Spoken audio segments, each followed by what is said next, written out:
Welcome to Take Command, a Dale Carnegie podcast, the show where we seek to uncover what leadership means in today's world.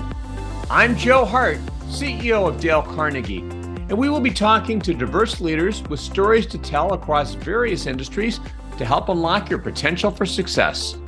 We will be sharing real-life insights into leadership, which in turn can help spark the next level of your growth as a leader. Today's guest is an experienced C-suite executive with a proven track record of using digital technologies to transform business models. During his 25-year tenure at FedEx, he rose from intern to IT director and later became the corporate vice president and chief people officer. He was recognized as a top 40 leader under 40 by the Memphis Business Journal for his work with programs such as Teach for America and Tech Hire. Besides his professional endeavors, he's a mentor, coach, speaker, author, and successful real estate investor. Please welcome the champion of people at Tesla, Chris Winton. Chris Winton, welcome to the Dale Carnegie Take Command podcast. Hey, glad to be here, Joe. Well, it's exciting to be with you. You know, you've really had an incredible career, incredible life. You are today the champion of the people, the head of HR at Tesla. You were the top officer at FedEx. You rose from an intern at FedEx all the way to that top officer, which is pretty incredible. You're a Dale Carnegie graduate, a Dale Carnegie trainer. So I'm looking forward to talking to you about how that has affected your career. Tell us a little bit about you and some of the things that have guided you in your career. Yeah, Joe. So, I was born and raised Memphis, Tennessee, two blue collar parents who grew up working hard. And so up until high school, I made good, decent grades. But in high school, my grades started to drop and I was a C student.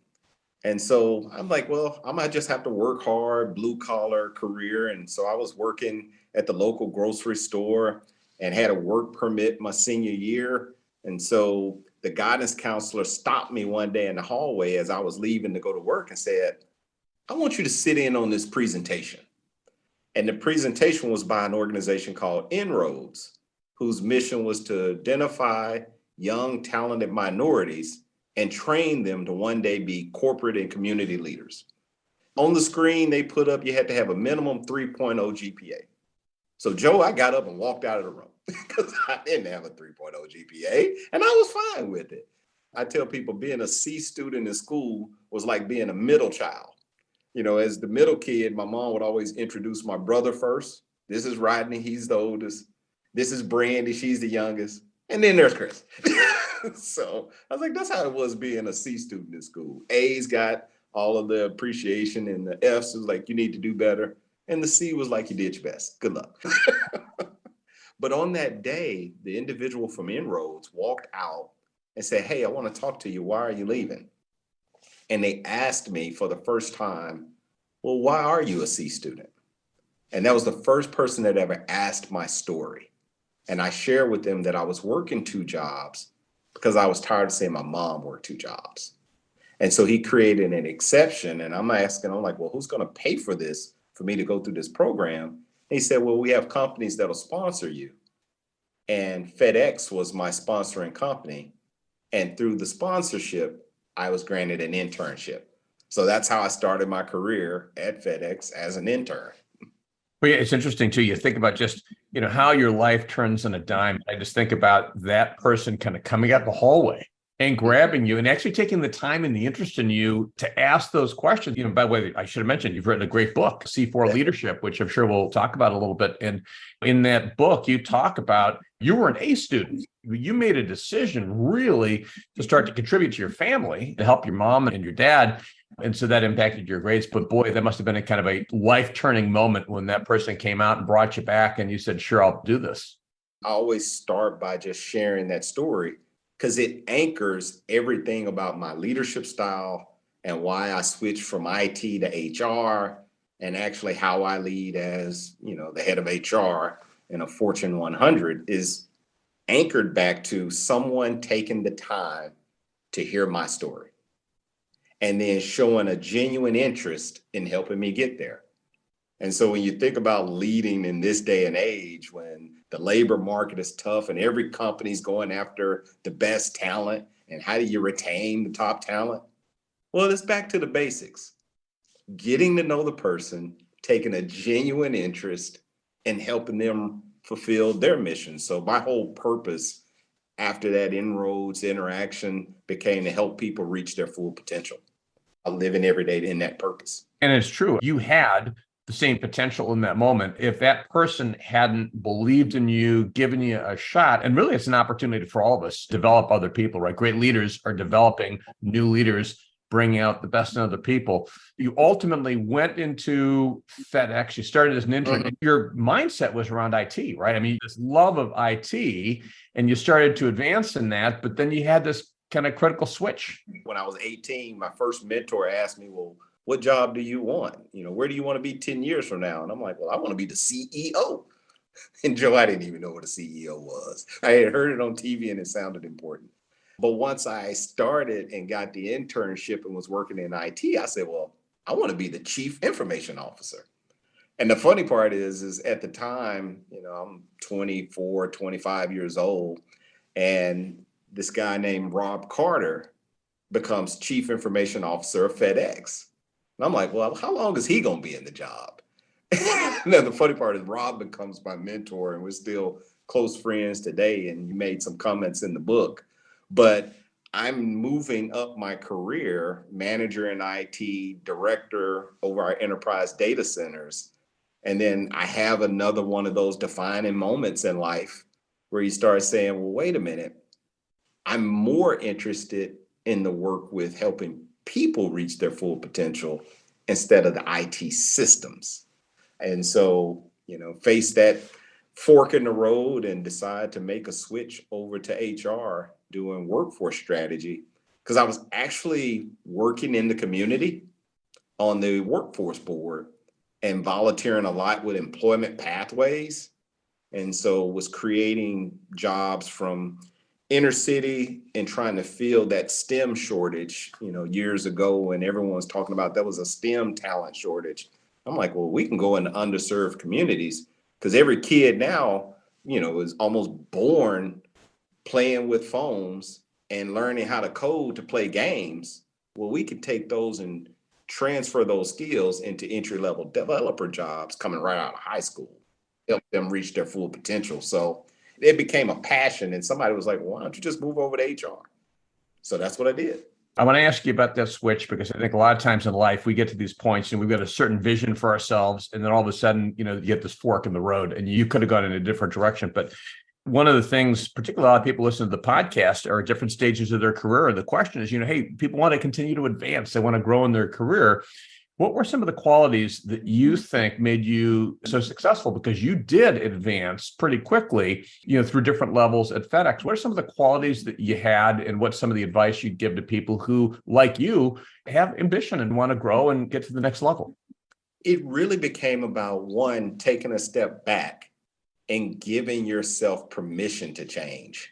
I realized as I was moving up in my career in IT, when someone asked me what I did for a living, I said, well, I'm in IT at FedEx, or I'm in HR at Tesla.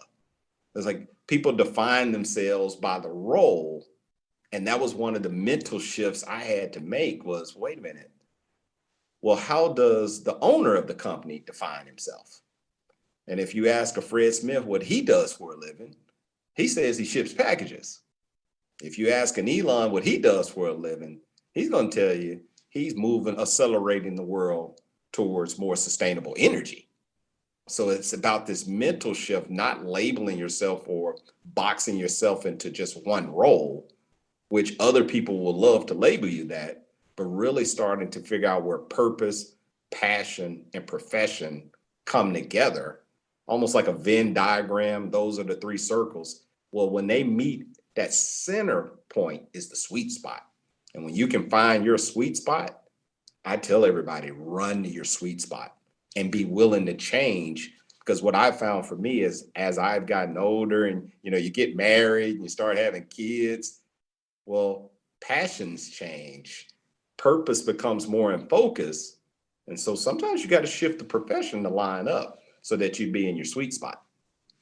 You did that. And it's interesting too, though, because one of the things I took away from your book is just the value of mindset, because you definitely had some setbacks along the way, right? You had a job that you really, really wanted to get, and you went in super prepared to get that job and super rehearsed. And then when you talked to the executive for feedback, you had this former military person who is just blunt and just shuts you down, right? And you said at that point, you could have been bitter, you could have blamed him, you could have been defensive, and I think you may have been for a little bit of time, but then you shifted your mindset.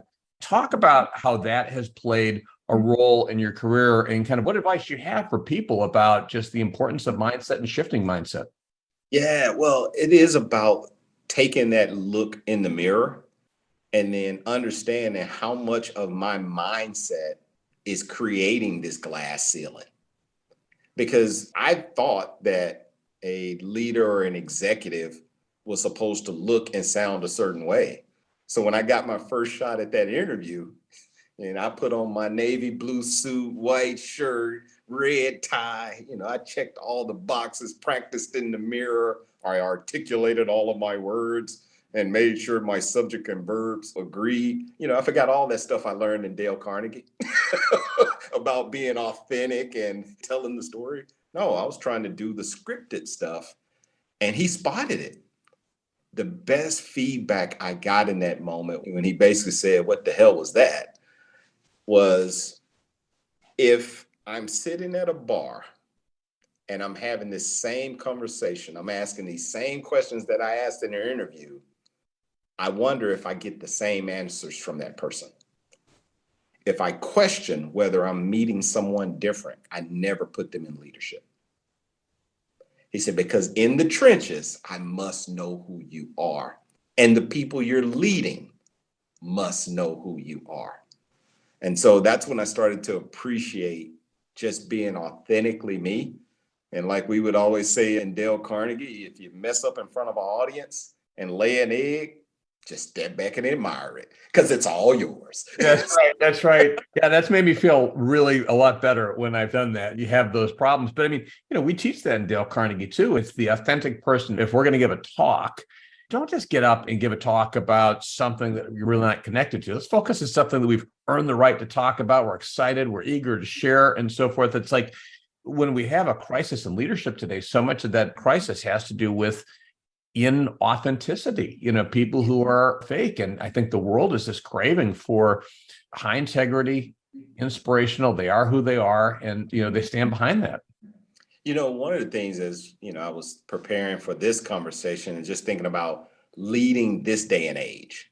Like you hear all the generational conversations and, this generation is different. Well, yeah, guess what? The last generation said that about the prior.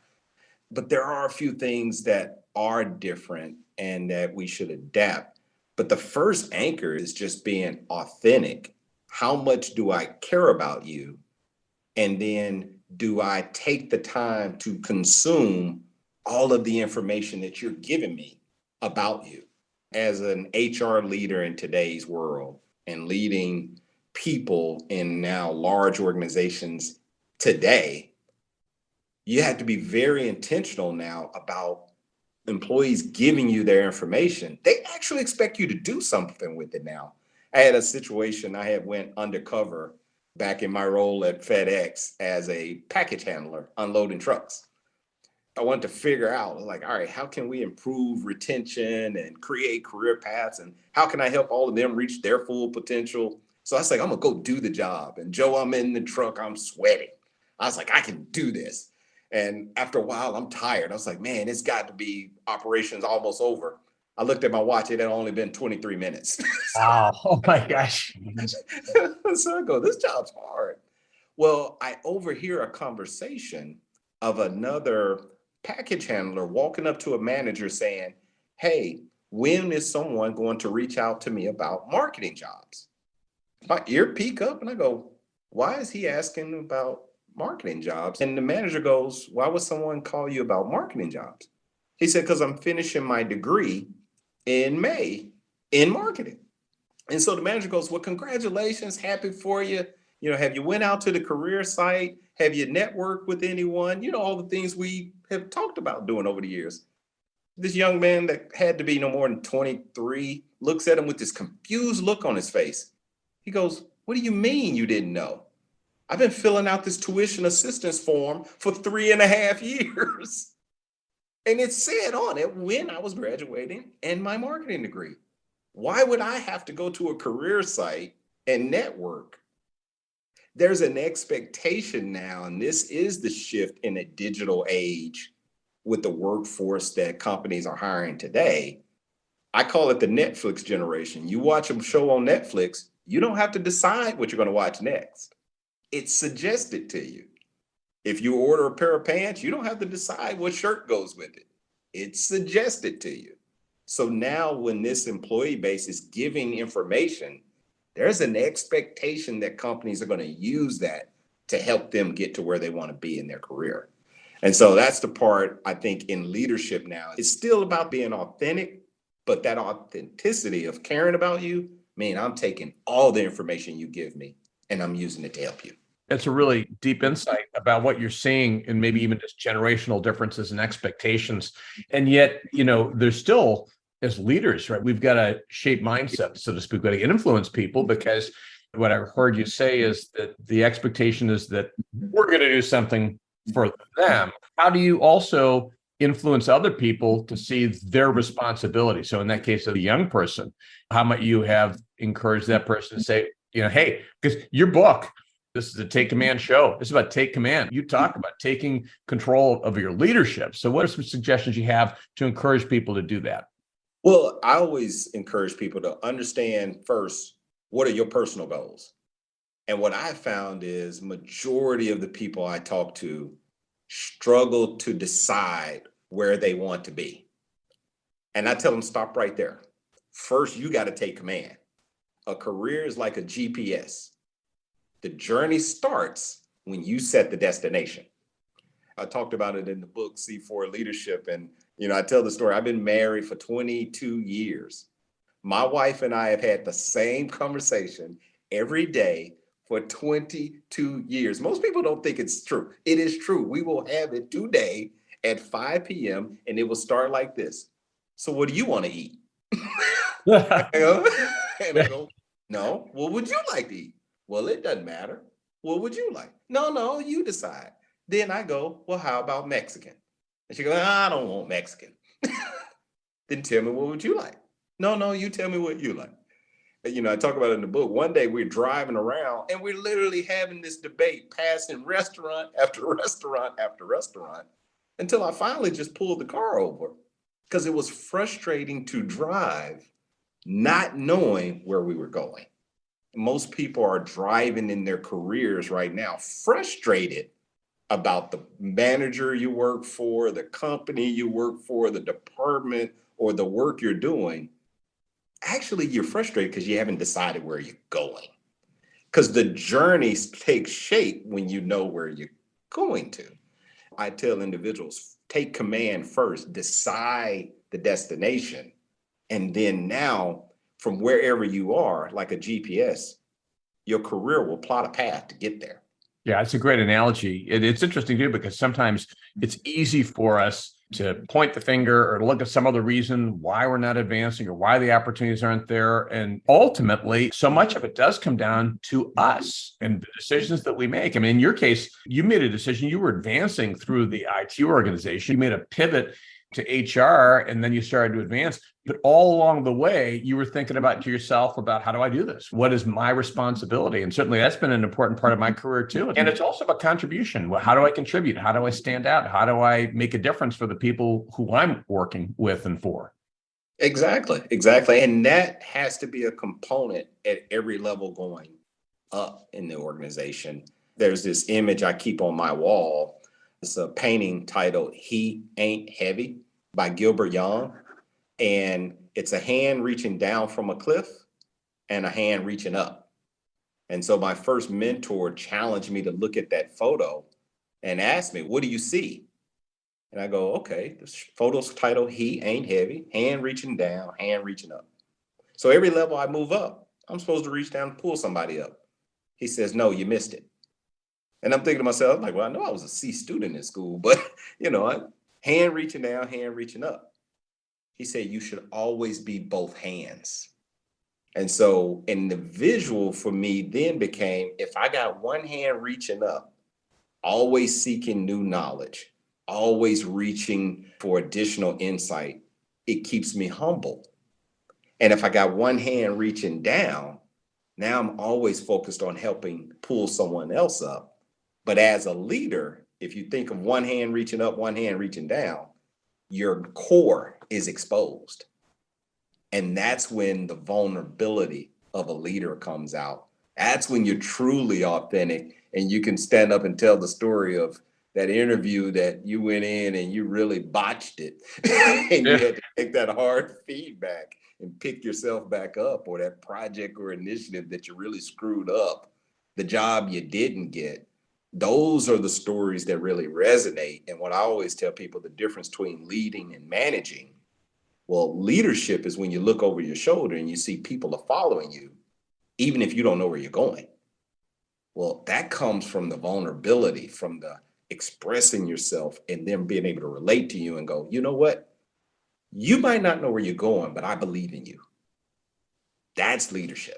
That's great. That's really great. And the vulnerability part too, because I think sometimes it's easy for us to think, that we need to appear a certain way, that we need to have all the answers. One thread I see in so many of the Take Command podcast interviews in great leaders is the sense of humility that says, I don't have all the answers. I'm going to make mistakes. We know through our Dale Carnegie research that one of the things people hate the most is when people refuse to admit that they made a mistake. They blame other people, or a supervisor won't do that. And yet the whole point of vulnerability is recognizing the truth that none of us are perfect. We're all going to make mistakes. We need each other, and we need to both, as you said, reach up and continue to grow, and reach down and help pull other people with us. You get to this level at FedEx, you become the chief HR officer, which is a career-defining moment, really, because I think you've worked in two companies, really, for your entire career. One, the entire 20 plus years, I'd say, right, was at FedEx or thereabouts. You become the CHRO, and then you have an opportunity to do something different. Talk about that. And how did the current opportunity, or the champion of the people at Tesla, how did that come about? And what are some of the things that you think made it attractive for Elon to want to hire you for the role that you're in right now and to take over all of the HR leadership at Tesla? Well, for me, I was at a point in career and life similar to that transition from IT to HR. I was 25 years at FedEx and felt like I had already enjoyed the successful career. And so now it was more about significance, because, I'm thinking, I was like, man, I still got so much runway to go in my career, but how do I make a more significant impact in the world and still leverage the technology background, the people background? And so when the opportunity presented itself, it was like, transitioning the world to sustainable energy. That sounds like an opportunity that I probably want to get involved in. So it's like, well, you know what? Let's have some conversations and talk about it. If this works out and pans out to be an opportunity, then we'll take a chance. It was one of those moments where I just said to myself, I will always wonder what if. What would it have been like? Sometimes you take the risk and you go try it out. When you get a group of people, some of the smartest, most intelligent people I've ever met, putting their heads together with a true passion and mission to transition the world to sustainable energy. I mean, most people think, oh, we're in the car business. No, that's nowhere in the mission. It is truly people passionate about the whole climate change and what's happening in the world, and going, you know what, this is a viable solution to solving that problem. And I mean, we work our butts off to go do that. So I was like, you know what, let's give this a shot and see where it goes.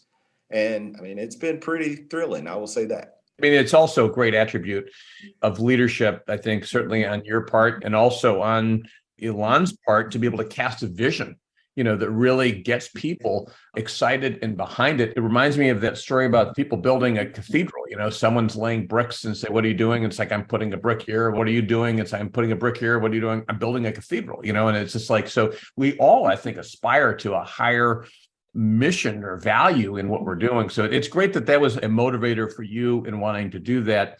And I'm curious, what would you say were some of the attributes of yours? Because you demonstrate, we've all got certain things that are our kind of core skills or things that really define us from other people. But what are one or two that you have developed over the years that you think stood out as important in that process?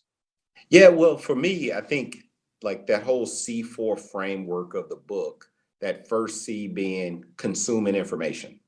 So I wake up every day, first thing I turn on is CNBC. I used to watch a show called Charmed about three witches, which I talk about in the book. But what I realized was I was consuming that every day before work. Well, what if I just changed the channel? And what I started to recognize just watching CNBC while I was getting ready in the morning, I was starting to connect dots of what was happening in the market to what was happening in our business to now what the strategic decision about people needed to be. And so that first C, starting the day with consuming information and then connecting the dots to the challenges and the opportunities. And then the third C became critical. And this is why, going through Dale Carnegie as a brand new manager 20 years ago became a foundation, being able to communicate it in story form, being able to now take the information I consumed, how the dots connect, and tell a story about being a package handler going undercover and what I saw. Then now everyone gets it, and I can use the story to coach large organizations forward. Because no one ever remembers the vision statement. No one ever remembers what you wrote down in that mission statement. But boy, you tell a story that resonates and connects it all, and they'll remember that story for 20 years. That was one of the priceless gems that I got out of Dale Carnegie that inspired me to even want to be a trainer that I still use in the C-suite and boardrooms today. So I'd love to hear more about that, right? Because you took a Dale Carnegie course, and as I understand it, you were suggested or recommended to take a Dale Carnegie course, which is sometimes we find that people in the classroom will be like, they might sit there, they've got their arms crossed, they don't want to be there. I'm sure you weren't, because you're consuming information, you wanted to grow. But it's one thing to go through a Dale Carnegie program. It's really cool to hear how it helped you, certainly for communication and storytelling. You're a great storyteller, and I've heard you do that. You gave a phenomenal talk at our convention right in the midst of COVID in 2020. You also became a trainer, and that's a super hard thing to do. The Dale Carnegie trainers, spend what could be years going through a process to become that. So what was it that prompted you to do that? And how does that help you in your leadership right now as you lead global organizations? Absolutely. So I became a manager at 27. My head was still big. I had that big ego and the arrogance was kicking in. And so I had an individual go, I think you need to take this Dale Carnegie class. And I'm like, well, what's that? And so I show up, I'm in the class, and most people didn't know I'm an introvert. So the arrogance was trying to cover up the fact that I actually was nervous and an introvert.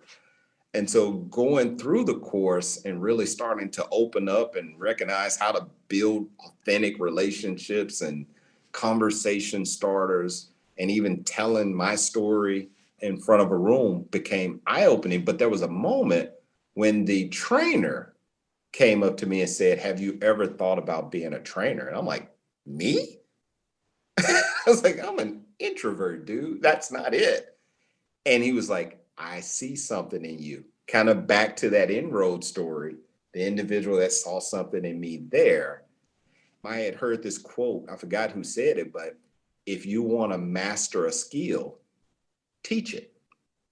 And I was like, I'm going to go become a trainer. It was just because I wanted to master the skill. But boy, I got so much more out of that, as you talked about. I was like getting another master's degree. It's intense. But what I got out of it, though, was the kind of stripping away of the ego and all of the thoughts about myself in front of an audience and in front of people. Nobody in the audience is thinking about that stuff. And just being 100% in the moment, caring nothing about these people getting what they came for, even if it meant I had to look stupid doing it. Is that moment as a leader when you die to yourself. Going through the training, I died to myself and I became truly a servant leader and could care less about how I look in the room. And then once you start seeing people's lives change, I go, wait a minute, this is the leadership, the leader I want to be as an executive. And so when I started taking what I learned in the training and applying it as a leader, moving up in my career, I mean, it definitely made me stand out. It's pretty incredible. When I went through the process to become a trainer in 2019 and then taught my first class in New York City in 2020, January, right before COVID, it was liberating in the sense that, we all tend to think sometimes of ourselves. I have teenage kids and I sometimes will talk about that, they're worried about how do you look and so forth. And it's important. We all worry about those kinds of things. But if you go to a party, and you're talking, what are people thinking about? Everyone's thinking about themselves. It's not like everyone in the room is looking at you. And one of the things that we talk about in the training is, like you said, being in the moment and coaching other people. You're focused on them, and that's really, I think, a chief responsibility of leadership. It goes back to your image of one hand reaching up and one reaching down, is to try to bring out that best in other people so that we can accomplish things that we otherwise could never do. One of the things I've noticed, as you get to the executive levels and you're managing, thousands of people, you don't get many moments with individuals. So that moment in front of the room on a stage may be the only moment you get with certain individuals. Well, how do they feel connected? Well, it's easier when you are not focused on yourself and you're 100% focused on them. And if you lay an egg, you just step back and own it and go, you know what? I really screwed that up. And they laugh with you. And then it's relatable. And it's like, you know what? I feel like I know Chris, even though we've never shook hands. And that's probably the feedback I get most often is people that feel like they know me. And it's like, well, then you deal with just another challenge of, but now I want to know them and trying to find time to meet everyone. When it's only 24 hours in a day, that becomes the new challenge. Yeah, it's not easy. Once you've made yourself real to people, and relatable and vulnerable, going back to what you said before, yeah, people do want to be connected to people like that. It's inspiring when people are that way, and it goes to integrity. You have held roles, two very senior roles, one at FedEx and one at Tesla. You've probably learned an incredible amount, and you're still very much in the midst of your career. But is there a lesson that stands out to you right now? Even if you go back and talk to, a younger Chris Winton at 22, 24, what's something that you've learned at Tesla, at FedEx, that you would advise yourself today? First is relax. The 22-year-old me was trying to be CEO, and I see that in people, entering the workforce now, coming out of college, ready to be an executive out of the gate. It's like, relax. That moment's going to come. Let it come to you. But also the other piece that became critical, just watching two leaders, two founders of companies, multi-billion dollars, who will be in history books for decades to come, watching how they think and work. And these are two people that do their homework, like to the nth degree of understanding. If they read an article, they're not stopping at an article. They're going to go read the book that led to the article. Whatever was mentioned in the book, they're going to go read those books to back up that. My 22-year-old self would skip out on the homework, would read the cliff notes of a book and try and make the C on the test. What I learned getting to the C-suite is, no, there's no skipping. No, you do your homework and you go the nth degree. Get a passion for the work that you're in. And once you get your passion for the work you're in, you want to consume more. So that's what I would tell my 22-year-old self. Yeah, start doing your homework and relax. We're looking up at that early stage of your career. I think certainly it's like, are there shortcuts? Are there workarounds here? Are there hacks? You talk about this in your book. It's not just what you know, it's the substance. It's the underlying knowledge. You keep on investing in yourself and growing and so forth. So, you've worked with two iconic founders of companies. So is there anything else that you'd say you've learned in that process? Well, I mean, to that quote, when you mentioned that, it definitely sparked a thought that growing up, hearing over and over, it's not what you know, it's who you know. And then having the aha moment sitting in front of, iconic founders and seeing how much studying they do. And I go, ooh, wow, that's bad advice if you think it's not about what you know. And so I just transformed it to be who needs what you know. And so when sitting in front of, whether it's a Fred Smith or an Elon Musk or, another leader of a Fortune 50, it's, well, what do I know and what do they need? And in this day and age, labor and talent are critical to every company. And then being able to improve retention and recruit the best and the brightest becomes vital as the labor participation rate continues to be challenging and will be for the foreseeable future as you see the last wave of baby boomers retiring. And so now, okay, we need someone that understands how to do this in a digital age. And so that's when it go, oh, wait a minute, I get to still use my IT background and a passion for people. All right, let's go. That's awesome.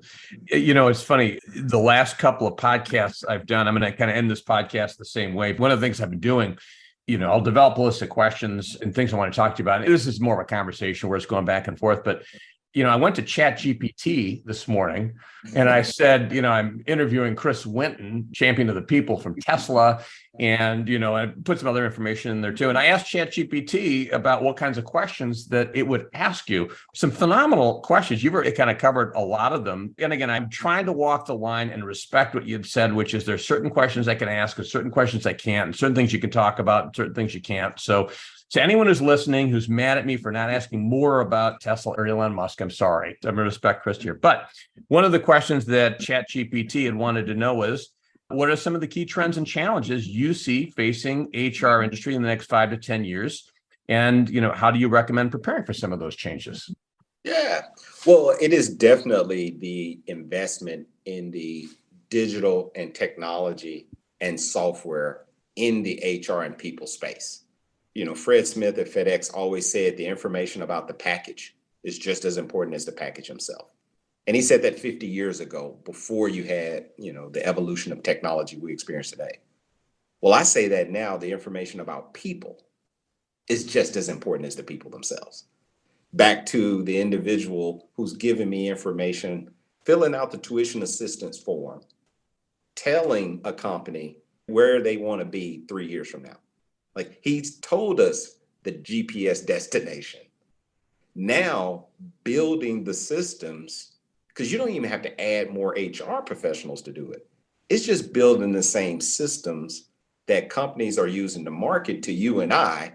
When you Google search barbecue grill equipment, and then you see in Gmail ads for grills and all kinds of stuff, and then you spend money, that same algorithm can be used to help someone navigate their career path just based on the searches they're doing, the jobs they applied for and didn't get.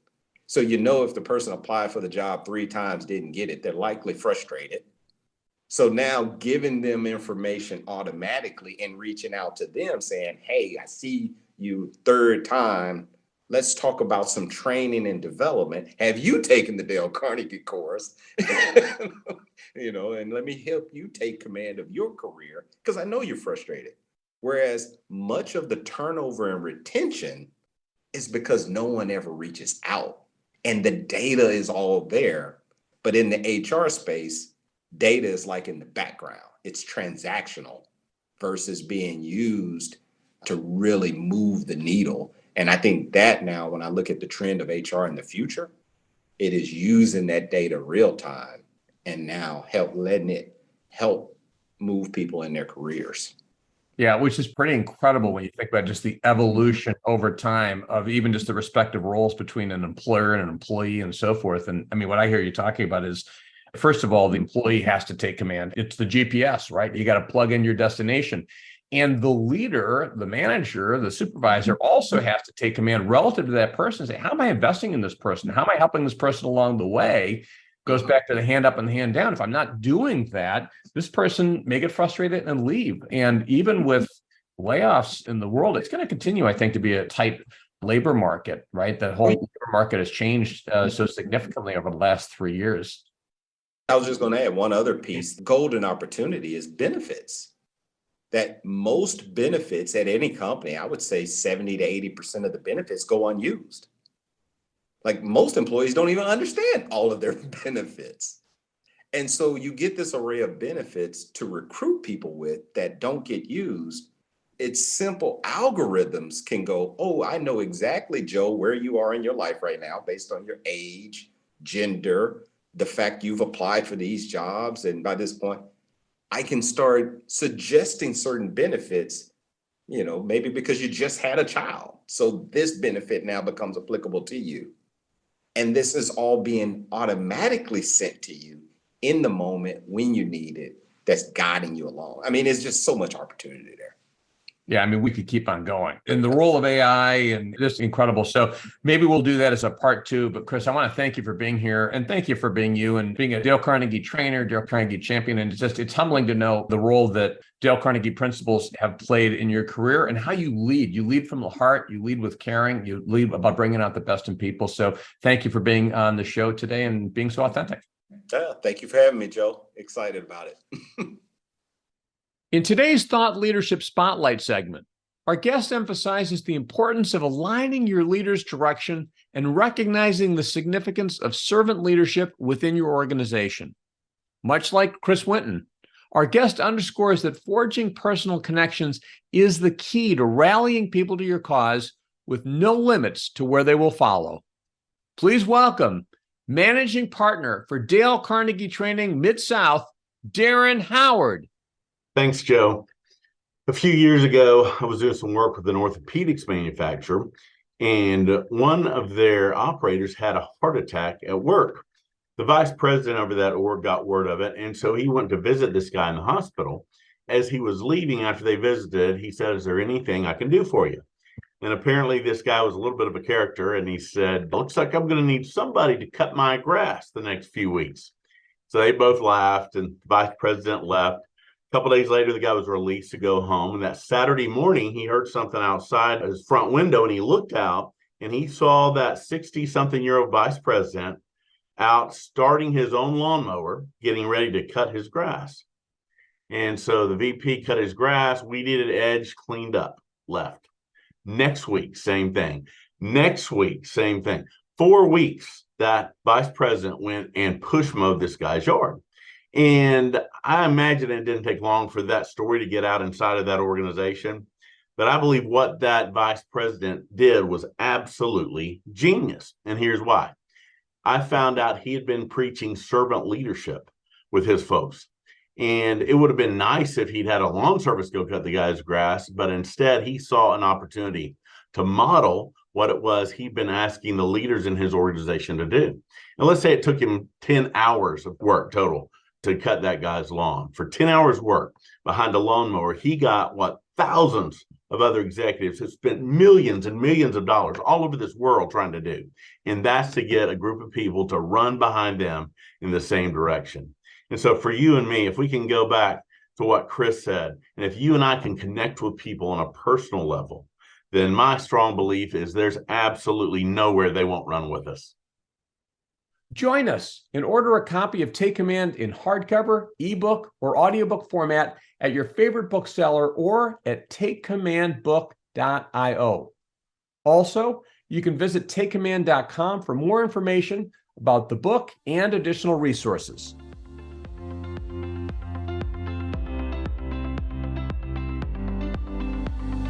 I hope you enjoyed this edition of Take Command, a Dale Carnegie podcast. Check out our resources page at www.dalecarnegie.com for more research, insight, and tools that will support your success in taking command of your leadership potential. If you enjoyed this episode, please consider rating it and subscribing to us on iTunes, Spotify, Stitcher, or wherever you get your podcasts. As always, thank you for listening, and we look forward to you joining us for the next episode of Take Command, a Dale Carnegie podcast.